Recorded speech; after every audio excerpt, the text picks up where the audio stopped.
Senator Robin Padilla to give us a speech, message to our former President Duterte. A round of applause, please.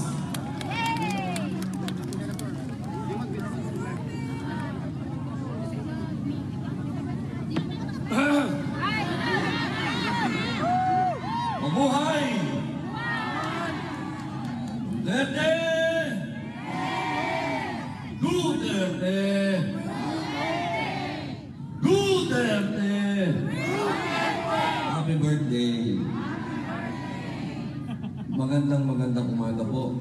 Hayaan niyo muna po akong magpasalamat sa ating mga organizer, sa mga nag-isip po at gumawa po nito, na hindi po sila natutulog dahil gusto po nila organisado tayo. Sapagkat alam naman po natin kapag tatak Duterte, kailangan disiplinado. Tama po ba? Yan po ang lagi natin ipinamumuka doon sa mga naninira sa ating mahal na digong. Na tayo, yung mga Pilipino na marunong sumunod at higit sa lahat, disiplinado. Kaya po, pinapakiusap po namin, wag po tayong magkakala. Alam niyo naman po si Digong, ayaw na tayo'y magkakala. Hayaan natin yung mga kalaban niya ang magkalat. Pero tayo, wag. Ngayon po, kailangan magpasalamat din po tayo sa mga kapitbahay. Alam niyo po, ito pong lugar na ito ay pribadong lugar. Ito po ay lugar ng mga Dutch na mga tinatawag kong nakatataas na antas ng pamumuhay. Kaya napakalaki bagay po na nakakuha po tayo ng permit dito. Isang bagay po yun na dapat natin ipagpasalamat sa mga Dutch dahil nakakatuwa po na tayo ay pinayagan po nila na magpulong-pulong dito. Kaya ang pakiusap po ng ating mga organizer ay maging maayos po tayo at maging tatak Duterte. Yan. Bilang inyo pong kaparehas, alam nyo ako, may lang po yung oras na nahihingin ko sa inyo. Gusto ko lamang pong i-share sa inyo kung bakit ang aking pagmamahal sa ating dating Pangulo, kasama na po ang buong pamilya ko. Alam niyo po si Digong, noong 2014, noong ko po siya unang nakilala, nung pumunta po ako sa Davao, at sinabi ko po sa kanya, Digong, naniniwala ako sa federalism, kaya sasama ako sa iyo. Kami po yung mga una na nagkumbinsi kay Digong na tumakbo sa pagka-presidente. Kami po yung mga una. Ang katotohanan po dyan, pati po ito, ako po ang nagbigay nito kay Digong. Noong una po kasi si Digong laging paganon. Ganyan lagi si Digong.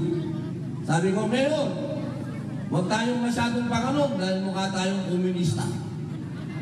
Kailangan ibahin natin Digong. Sabi niya, ano ba maganda? Ganito tayo Digong parang tigas. Kaya doon po yung pinanganak. Yan po ang istorya namin. At nung kampanya na po, noong 2016, maaring yung iba po rito na mga matagal lang nasa Netherlands, alam naman po ninyo na namampanya ako dito kay Digong. At nung panahon na yun, katulad po ninyo ako, wala po akong hiningin pera kahit kanino. Hindi ako bayad. Gastos ko po lahat. Yung mga pinagpagawa ko ng t-shirt, pagbili ko ng ticket, hotel, lahat po yan, gastos ko. At nung nanalo po si Digong, wala po akong hiningin kapalit. Wala po kayong narinig na ako ay ipinuwesto sa gobyerno. Wala po na ako ay may hiningin kontrata. Patulad po ninyo ako. Ang pagmamahal ko po kay Digong ay galing sa puso ko, hindi galing po sa interes. At yan po, napatunayan ko po ang pagiging tunay na maginoo ni Digong noong binigyan niya po ako ng absolute pardon. Ano po ba yung absolute pardon? Yun po, ako po kasi dating bad boy. Dati po magpapakabait na po ako. Isa na lang po ang asawa ko ngayon, hindi lang po madami. Ako Ako po ay kaparehas na Digong. Si Digong, mabait po ako. Idol ko si Digong. Kaya po, binigyan niya po ako ng absolute pardon kasi ang sabi ni Digong, kailangan akong magkaroon ng pangalawang buhay, pangalawang tsansa. Kasi alam niyo naman, ex-convict po tayo, nakulong po ako 3 taon at kalahati. Kaya nararamdaman ko po kung ano yung nararamdaman ni Digong. Marami pong mga kasamahan ko nagtatanong sa akin, bakit ba masyado kang apektado? Kasi naramdaman ko ang mangulungan. Alam ko ang pakiramdam ngayon ni Digong. Na birthday mo, nag-iisa ka, nasa malamig na lugar, doon sa atin mainit. Pero siya malamig. Iniisip niya kung paano niya makikita ang kanyang pamilya. Dahil hindi naman po siyempre nabigla-bigla sa ating lahat na siya ay dinala dito ng napakaikling oras, hindi nakasunod kagad yung pamilya niya, mabuti na lamang. At yung ating mahal na Vice Presidente, yung kanyang anak, ay nakasunod po agad. Pero isipin ninyo, yung nangyari, yung pinagdaanan ni Digong, napakatindi po ng pinagdaanan ng matanda. At yung ating pong, nakantahan niyo na po ba ng happy birthday si Digong? Hindi ba? Kanina, nasaan ako nun? Umalis na kayo. Nandun ka sa kayo. Pero pwede pa din po tayong kumanta. Ako, kanina, nauna ho ako dito. Kailangan lang akong sumibat ng konti kasi hindi yung pwedeng kung saan-saan ka umiihi dito sa Netherlands. Lalo na kung gusto mo rin magbawas, di ba? Hindi pwedeng kung saan-saan, kung hindi, mapapahin ka. Kaya ako, umalis muna ako kanina, marami na ako nakasalubong doon. Punta kami doon, sarado naman yung CR doon, kaya umiikot po ako, napunto ako doon sa gasolinahan. At meron naman ako mga nakasabay doon. Kaya wala ko akong iniwan dito, pasensya na ho kayo. Maaga ho ako dito at kasama niyo po ako hanggat mamaya. Ang kailangan lamang po natin ngayon, huwag po tayong maging, pakiusap po yan, pakiusap. Ang pakiusap lang po, wag lang po tayong maging masyadong makalat kasi yung mga kapitbahay po. Tutuloy ko lamang po, binigyan ako ng absolute pardon ni Digong pangalawang buhay. Yung po, hindi po yung naibigay ng ibang pangulo na pinagsilbihan po. Meron din naman po ako mga ibang pangulo na pinagsilbihan ko, tulad ni Fidel Ramos, si Gloria Macapagal Arroyo. Lahat po yan pinagsilbihan ko, pero si Digong lang po ang nakaisip na bigyan ako ng absolute pardon. At pakat, siya lang po yan, at ginawa niya po yan sorpresa. Hindi po yan na alam ko, hindi po. Nakipagkutsabahan po siya kay Senator Bongo at doon po sa COS ko. Sila po nag-ayos, hindi ko alam. Isang araw, pinatawag ako sa Malacanang, ito, absolute pardon mo, bagong tao ka na. Yan po si Digong. Maraming salamat, Digong. Hindi ko makakalimutan yun. Kaya po itong sa araw na to, alam ko may kanya-kanya kayong kwento kay Digong. Maaaring sa pamilya po ninyo, hindi man personal, pero nagkaroon kayo ng problema sa droga at ang nakasolve, si Digong. Dahil alam nyo, ako, sa Senado, marami po sa Senado, abogado, yan, mga sinasabi natin may alam sa batas. Pero tayo po, ang pinagmamalaki po natin, yung isang bagay na hindi nila alam. At yan po, yung utak. Alam po natin kung ano ang nararamdaman, puso ng mga taong mahihirap. Sapagkat nakasama na po natin lahat ang klase ng tao. At yan po ang isang bagay na itinanim sa atin ni Digong. Ang pagsulong ng interes ng mga taong nasa baba. Hindi yung mga mayayaman. Kung naalala niyo po, si Digong ang lumaban. Huwag niyo pong kalilimutan, si Digong lamang ang lumaban sa mga oligarkiya. Siya lang ang tumayo. Wala nang iba. Yan ang isang dapat natin ipagpasalamat. Hindi lang yung tinatawag natin iniligtas tayo sa droga. Hindi lamang po yung pagtindig ni Digong. Sa mga tinatawag nating nagmamay-ari ng Pilipinas, ano po, ilan po yan?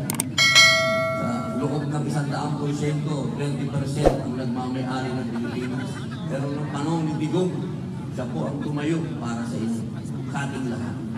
Kaya ngayong 80th birthday niya, mga mahal kong kababayan, sana mamayang gabi, pag tahimik na ang gabi, magdasal po tayo na sana makauwi na si Digong. Yun ang pinaka-regalo natin sa kanya. Sana huwag tayong tumigil na makiusap. Hindi naman tayo pinagdadamutan ng Dutch. Pinapayagan nila tayo. Magpasalamat lang tayo. We have to thank them always. The Dutch people, they are not stopping us to do this. So let us thank the whole neighborhood. Maraming salamat po sa inyo. Kailangan kong Englishin nyo para maintindihan nila. Hirap pa naman ito. Ngayon, bilang pagkatapos ko, mga mahal kong kababayan, hayaan niyo po ako magpasalamat sa inyo, ang buong partido ng PDP Laban. Ang partido po ng inyong mahal na Digong ay nagpapasalamat po sa inyong lahat. Nagpapasalamat sa suporta po ninyo at hindi nyo iniwan ang ating mahal na Digong. Dahil sa ating samahan, walang iwanan. Maraming salamat po.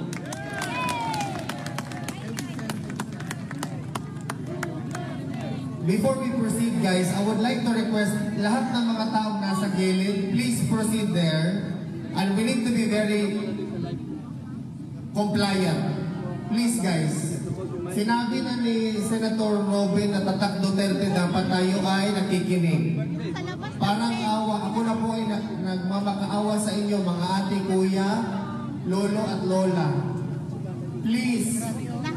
At lahat ng nasa likod, please proceed there.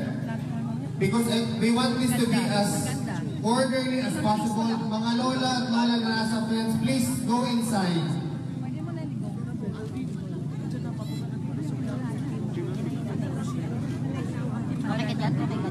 Kailangan kong gumit na. Everyone, please, I would like to ask the people not media in this area to please, let's go out. All the mainstream should have to be here, the media in front. The bloggers will be here. Mainstream. I ask you please, humbly, to please also stay calm. So, since mainstream is already ready, thank you so much.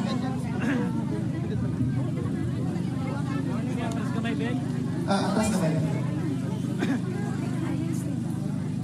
I would like to request all the mainstream media to please come in front, and lahat ng mga vloggers or mga people dito kayo sa gilid, please, dito sa gilid, let us follow what we are asked to do, please.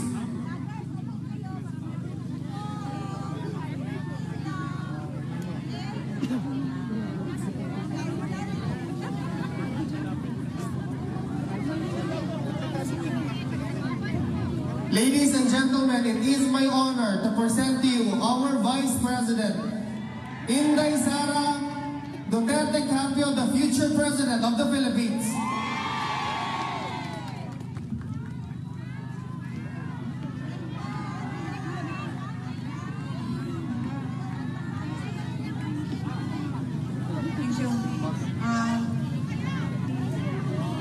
Mayong buntag sa inyong tanan, magandang umaga sa inyong lahat.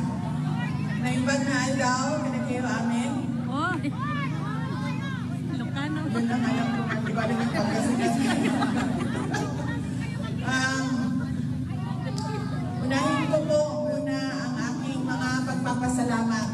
Unahin po natin ang pagpapasalamat natin sa Dutch Police at sa municipal government ng The Hague, Netherlands sa kanilang pag-allow, pahintulot, sa pagpahintulot na tayo po ay magsama-sama ngayong umaga na ito para po sa celebration ng 80th birthday ng ating minamahal na Pangulong Duterte. Iba sa Chinese, no? Kay malas daw ang 9, so malas ang 79. So, abot na ang swerte. Kaya nalampasan na niya ang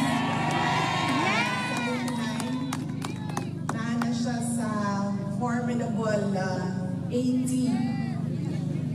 And pag pangutanong ni mo siya, ang iyahang ito ba, birthday na nimo, lagi, ano siya, saan na ba siya, 83, siya 83 na po, 84 na po, 85 na po. Anak ko sa iyahang, magdalig mang ka. Siya kay ang 100,000 ba yan, no? So 100. So bakit ka nagmamadali? Sabi niya, kasi may 100,000 ang 100 years old sa Pilipinas. So maraming salamat sa inyo, marami sa ating mga kababayan. Nandito ay hindi taga Netherlands, marami ang nagbiyahe.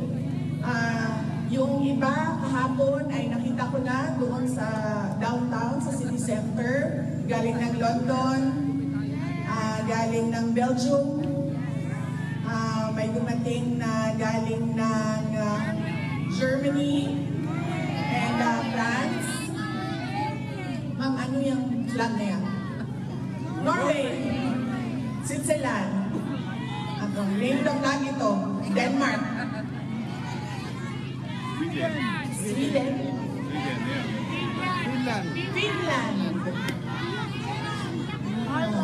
UK, Ireland. Ano yung flag ng dragon?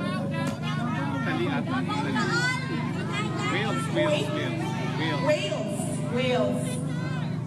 Kasapaan pa sa Kuwait, lumalang ang flag naman. Davao, yes. So yes, maraming salamat sa inyong lahat.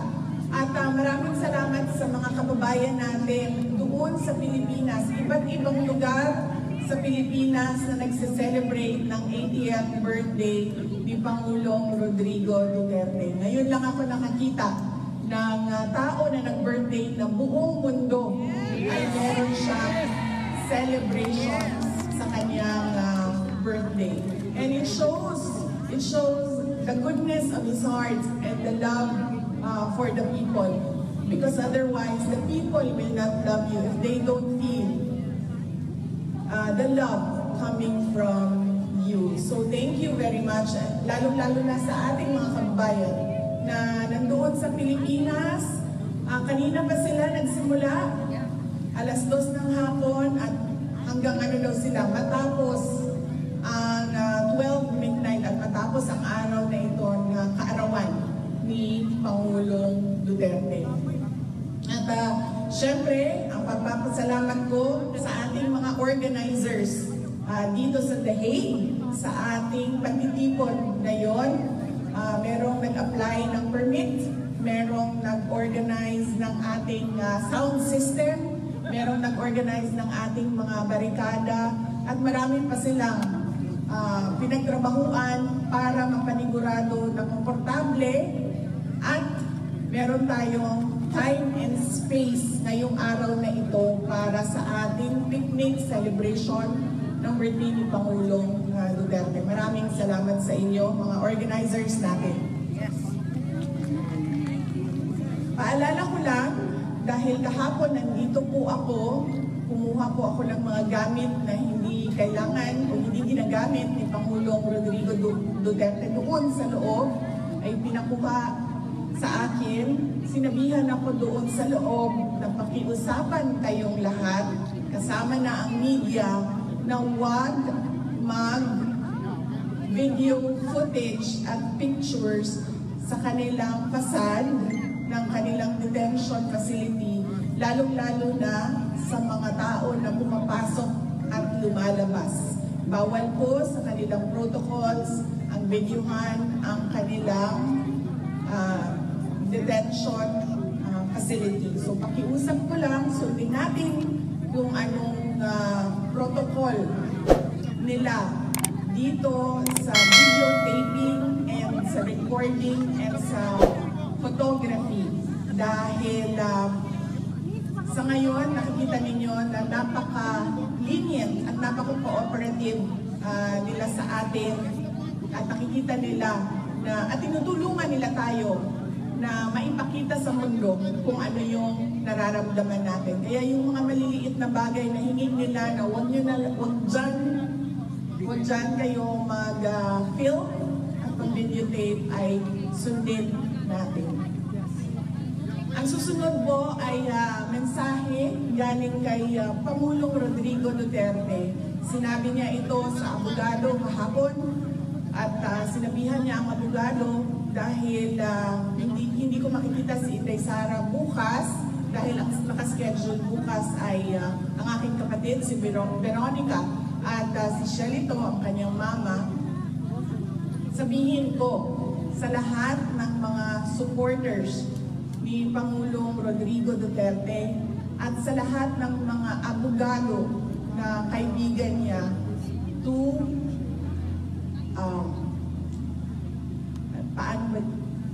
sinabi niya na huwag tayo makialam sa kanyang kaso sa International Criminal Court. Hayaan natin ang kanyang mga abogado at ang korte mismo magdesisyon kung ano ang mangyayari o ano ang susundin kaparte ng proseso ng korte. Sabi niya, kung gusto ninyo ipahayag ang inyong pagsuporta, kung gusto ninyo ipahayag ang inyong galit na nararamdaman or kung kasiyahan na nararamdaman, sabi niya, huwag natin pag-usapan ang kaso at huwag natin pag-usapan kung ano yung nangyayari sa kaso. Lalong-lalo na pagdating sa mga complainants o reklamo na nandyan sa loob sa International Criminal Court. So yan po yung mensahe ng detention center. Pakiusap ng detention center sa ating lahat. Yan po yung message ni Pangulong Rodrigo Duterte kahapon na pinadaan niya sa abogada na pumasok sa kanya at nakipag-meeting sa kanya kahapon. Ang susunod po ay sinabi sa akin ni Pangulong Rodrigo Duterte noong huli naming pagkikita, meeting sa loob. Sinabi niya, sabihin sa inyo, sabihin sa ating mga kababayan na kailangan niya ang tulong ng mga PDP senators at ng kanilang mga guest candidates. So, tulungan niyo po ako isa-isahin kasi noong nakaraan ay nakalimutan ko yung isang pangalan. So, isa-isahin po natin ang kanilang mga apelido. Una po ay si Senator Bongo. Pangalawa ay si Senator Bato de la Rosa. Ang sunod po ay si Senator Attorney Jimmy Bondo. Ang susunod ay si Senator Attorney J.V. Hinlo. Ang susunod ay si Senator Attorney Raul Lambino. At ang panghuli po ay ang ating kaibigan, si Mr. Senator Philip Salvador. Yan po ang candidates ng PDP. At ang kanilang mga guest candidates ay unang-una si Senator Attorney Rodante Marcoleta, si Senator Attorney Vic Rodriguez, Senator Pastor Apollo Kibuloy, at ang panghuli ay si Senator Dr. Richard Mata. Yan po ang sabi niya kasi nagplano sila ng mga kampanya bago siya dinala. Sa pilitang dinala dito sa ICC detention, meron silang mga plano ng mga iba't ibang rallies para sa mga senators ng PDP Laban at kanilang mga guest candidates. So sinabi niya,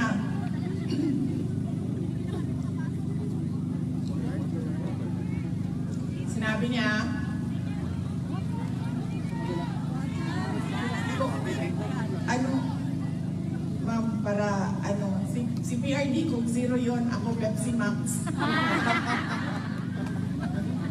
Sinadadali namin bukas, ma'am. Para ano, balanse ang competition. Yes, at sinabi niya, hindi na niya magawang mga paa niya tumayo sa stage doon sa Pilipinas at sabihan ang mga supporters kung bakit kailangan natin iboto yung 10 diretsyo at wala ng ibang kandidato na iboto. Kaya sabi niya, ipaabot sa inyo na kailangan niya ang tulong ng mga PDP senators at ng mga guest candidates ng PDP Laban. Ang sunod po ay, actually nakalimutan ko kanina, dapat ang opening natin ay pagpapasalamat sa Diyos sa magandang araw na ito. Walang init, walang ulan, sakto lang ang lamig. At nabiyayaan tayo ng pagpahintulot o permission na magsama-sama sa araw na ito. Kanina, habang naglalakad kami, ay naririnig ko yung kanta na The Greatest Love of All. Sabi nung kasama ko, sabi niya, maghanda ka ng kanta mo kasi papakantahin ka niya. Sabi ko, wala talaga ako makontribute sa kanta ngayong araw na ito. Maliban sa happy birthday song na nagawa na natin kanina, o hindi pa? Papunta na tayo doon. Maliban sa happy birthday song. So, yun po ang message ni Pangulong Duterte sa politika ng ating bayan. At sinabi niya na bantayan natin ang ating boto. Dahil ang mga tao na desperado ay kung ano-anong pandaraya ang naiisip para lang manalo sila. Kaya kailangan daw ay bantayan natin ang ating boto at paniguraduhin natin na tama ang pagkabilang ng mga boto ng ating mga senators. So yan po ang message niya sa politika. Ang message ko naman sa kanyang birthday ay pinost namin doon sa aking social media account sa Facebook. At sinabi ko doon, my warmest wishes for former President Rodrigo Duterte. My warmest birthday wishes for former President Rodrigo Duterte. And I thank him for emphasizing the value of education sa akin. And I thank him as well for teaching me resilience and courage through his exigence. Si PRD kasi very demanding siya as a person, which is good kasi isa yan sa kailangan ng isang leader. Isa yan sa quality na kailangan ng isang leader to make things happen. You have to be very exacting and very demanding, especially sa mga tao na katrabaho mo o kailangan gumalaw para sa trabaho niya. And that was his way as well sa amin. Doon kami ay lumalaki. At nagpapasalamat ako doon dahil natuto ako na maging resilient and brave dahil sa kanyang pagpapalaki sa amin. In fact, noong isang beses na magkausap kami sa loob, sabi niya sa akin, alam ko, pag-usapan namin ang pagbisita ng aking mga kapatid, at sinabi niya sa akin, sabihan mo sila, bago sila pumasok dito, huwag silang umiyak. So yun ang mensahe niya sa kanila at sinabi ko din sa mga kapatid ko na ubusin niyo yung luha ninyo sa loob ng banyo. Pagpasok ninyo doon, huwag kayong umiyak. Dahil ayaw niya na nakikita ang, well, sa amin, ayaw niya na nakikita na umiiyak na kami. In fact, noong gathering natin, noong 23, nung nakaraang Sunday, sinabi ko din yan sa inyo na isang beses tumawag ako sa kanya, umiiyak ako. Tapos tinatanong lang niya, nasaan ka? Nakidnap ka ba? Tapos iyak pa rin ako ng iyak, hindi ako makapagsalita. Sabi niya, buntis ka ba? And then sinabi ko lang, nahihirapan ako sa aking pag-aaral. And then sabi niya sa akin, bakit ka umiiyak? Mag-aral ka, bumalik ka sa mga libro mo, mag-aral ka. Ganun siya na klase ng parent, no? Ang mga bagay na iniiyakan lang ay kung nakidnap ka or nabuntis ka nang wala sa panahon. So yun ang pinagpapasalamat ko sa kanya ngayong araw ng kanyang kaarawan. And syempre, pinapaabot ko yung pagpapasalamat sa ating mga kababayan sa iba't ibang panig ng mundo sa pagpapakita nila ng suporta sa ating Pangulong Rodrigo Duterte. Idasal natin ngayong araw na ito na sana ay ibalik na siya doon sa Davao City, sa Pilipinas, dahil inaantay na siya doon ng mga Davaoenyo, dahil siya ay meron pang term o darating pa yung term niya na magiging mayor pa siya ng Davao City. At syempre, idasal natin na siya ay bigyan ng lakas ng loob na harapin lahat ng kanyang problema sa paglalaba, pagluluto, at paglinis ng kwarto niya dyan sa loob ng ICC Detention Center. Dahil nasanay kasi siya na merong girlfriend or merong kalipin na nag-aalaga sa kanyang pagkain, paglilinis ng bahay, at paglalaba.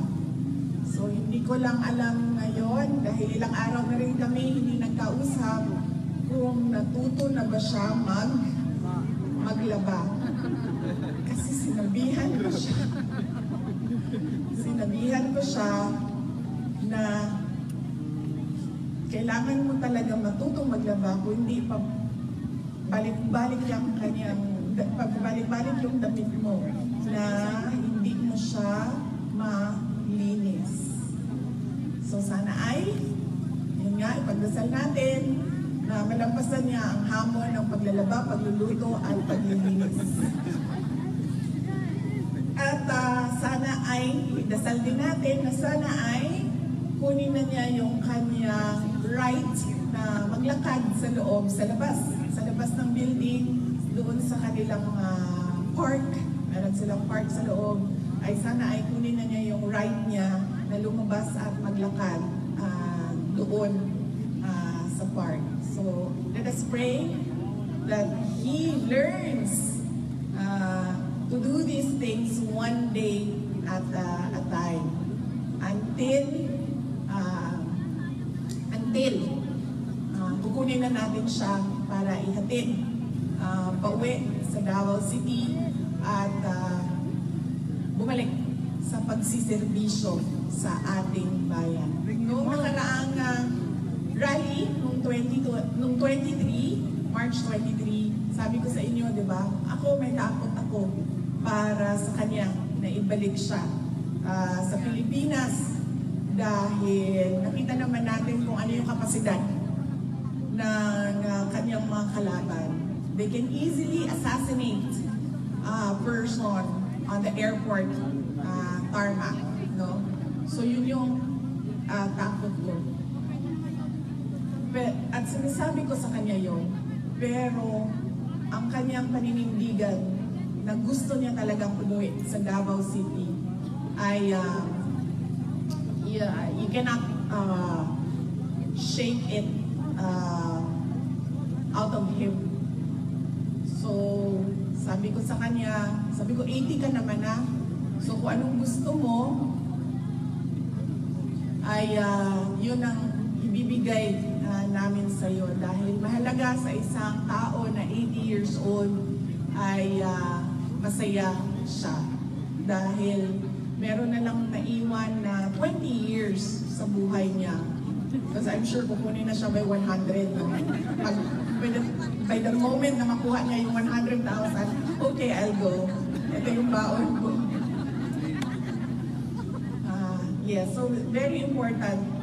Hindi lang kay Pangulong Rodrigo Duterte, but doon sa mga lolo, lola natin, mga magulang natin, mga kapatid natin, na 80, 85, 90, 95 years old, na ilang na yung kanilang mga taon bago sila mag-100, na ang mahalaga ay maalala nila na during the last 20 years or 30 years of my life, I was happy and I was able to do what I wanted to do in my life for my country and especially for God. So ang ating pagsasara ngayong umaga na ito ay sa aking speech ay dasal din. Magdasal tayo para sa ating bayan. Ang gusto natin ay nakikita natin na paakyat ang ating bayan. Hindi tayo nahuhuli sa ating mga kapitbahay. Hindi tayo nahuhuli sa mga second home ninyo dito sa Europe. Gusto natin nakikita na merong oportunidad ang mga tao natin doon. Unang-una, healthcare. Pangalawa, edukasyon. At syempre, pag natapos sila nag-aral, pwede silang magtrabaho doon na yung kanilang natatanggap na benepisyo at sweldo ay pwedeng magpalaki ng mga anak at pwedeng magkapamilya ka doon, magkabahay ka doon sa ating bansa. Simple lang ang pangarap ng mga tao na nagsimula sa walang-wala. Pero nagtataka ako bakit hindi natin nakikita sa ating bayan yon. Gusto lang naman natin maayos na healthcare, maayos na pamamahay, malinaw na pagpamuyo sa ato ang mga komunidad. At hindi tayo takot para sa ating mga anak na nandoon sila sa labas ng bahay, pumapasok sa paaralan, at walang nangyayari masama sa kanila. Pero somehow, it is an elusive dream for many of us Filipinos. At dahil sa trabaho ko ngayon, noon sa Department of Education, nagawa ko na umikot sa iba't ibang bansa doon sa Southeast Asia. And alam nyo, nahihiya ako as a Filipino, lalong-lalo na pag meron silang mga komento na napakaganda ng bayan ninyo, napakayaman ninyo sa natural resources and workforce, pero somehow hindi umaangat yung bayan ninyo. And I appreciate their candidness sa akin, na minsan nagsasabi na lang ako na totoo yan. Marami pa kaming kailangan gawin sa aming bayan para kami maging number 1 dito sa ating region. But it is not impossible because napakasimple lang kasi ng formula niyan. Kailangan lang ng security. At yung security o peace and order, isang component ng security ay peace and order, ay may kapares na development plans, development projects, kung saan dapat pumupunta ang pag-unlad ng isang bayan. Yan lang po ang sana ay pagtrabahuan nating lahat, hindi lang ng ating pamahalaan, hindi lang ng ating mga politiko, hindi lang ng ating mga opisyal, kundi tayong lahat. We have to be exacting, we have to be demanding, and the demand must come from the Filipino people, as well as the actions must come from the country as a whole nation moving forward. Gusto natin ang makita na number 1 tayo. Ayaw natin makita na number 11 or number 10 tayo. Ang gusto natin ay Olympic gold and nothing else. So yan ang dasal natin para sa ating bayan. Pagod na tayo na, alam nyo, 20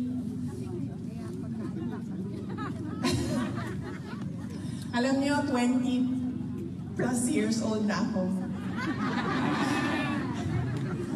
Muntik ako magkamali doon, mama.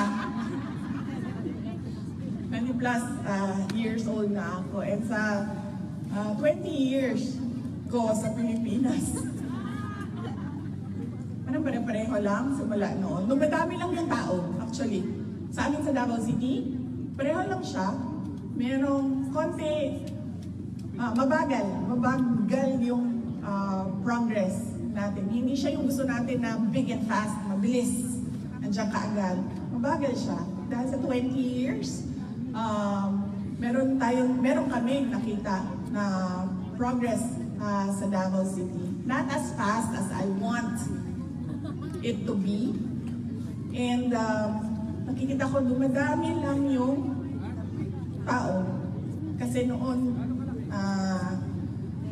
ako ay 10 years old, kilala pa namin ang isa't isa. Mga pamilya sa Davao City magkakilala. Ngayon, hindi mo na makilala dahil sa sobrang dami ng tao sa Davao City. And I'm sure ganun din sa iba. Because we come from Mindanao and we're always last. So I'm sure sa ibang lugar, ganyan din. Kung ano yung nakita ninyo noong kayo ay 10 years old, malamang meron lang kayong nakitang improvement konti at dumami lang yung tao. Pero hindi ninyo nakita kung ano yung gusto natin para sa ating bayan. So yan ang dasal natin. Kailangan natin magdasal para meron tayong makita na kapayapaan at kaunlaran sa ating bansa. Kalambuan o kalinaw para sa atuang nasod. Let us all pray that God will save the Philippines. Thank you very much. Daghang salamat. Shukran.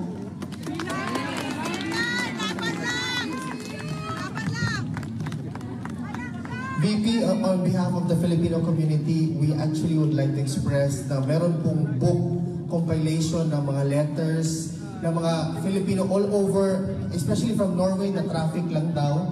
Meron kaming circulate na book. Sana ibigay ninyo sa amin para mabigay natin kay VP. So, sobrang dami siguro. Tinago. Huwag nyo namang itago. Ayan yung libro. Tingnan niya. Yan na libro, ma'am. Para magsulat sila lahat, ibibigay po namin sa iyo mamaya. Okay. Sige. Maraming salamat sa inyo at sa mga sulat ninyo. Maraming sulat na nandito sa akin dahil binigay noong nakaraang rally noong March 23. Kinumpile na namin, inayos na namin yung mga sulat at maghanap ako ng oras, baka mamayang gabi or bukas ng umaga na mag-online at basahin yung mga sulat ninyo para sa birthday ni Pangulong Rodrigo Duterte at mga sulat ninyo ng suporta sa kanya. Maraming salamat din sa mga nagpadala ng sulat diretso sa loob. Nagsasabi po ang detention center na sulat lang ang pwede ninyong ipadala dahil meron po silang mga natanggap na packages doon sa loob. At yun po, nakita ninyo ang kinuha namin kahapon dahil bawal po yun dyan sa kanila sa loob. Kaya ang pwede nyo lang po may padala sa loob ay letters lang or cards, of course, birthday cards. Pero hindi kayo pwede magpadala ng gamit. Yan po ang reminder ng ICC detention. Nasa akin po yung mga sulat, nasa akin po yung mga gamit. Kasalukuyan po siyang iniinventaryo namin para po masabi namin sa inyo ilang chocolates po yung natanggap, ilang cookies yung natanggap, ilang t-shirt, ilang may brief pa po na natanggap. Meron po nandun sa amin. Meron pa pong medyas at iba't iba pang mga gamit, no? Napag-usapan namin noong mga kasamahan ko habang kami ay nag-inventaryo dahil sobrang dami ng tsokolate na alam naman nating diabetic si Pangulong Duterte. Nakikita mo doon sa inventory yung best of Europe na chocolates. Wow.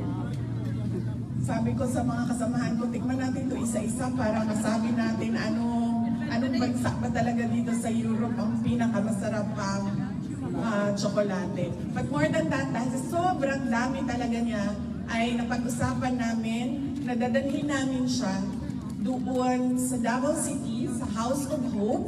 Ito yung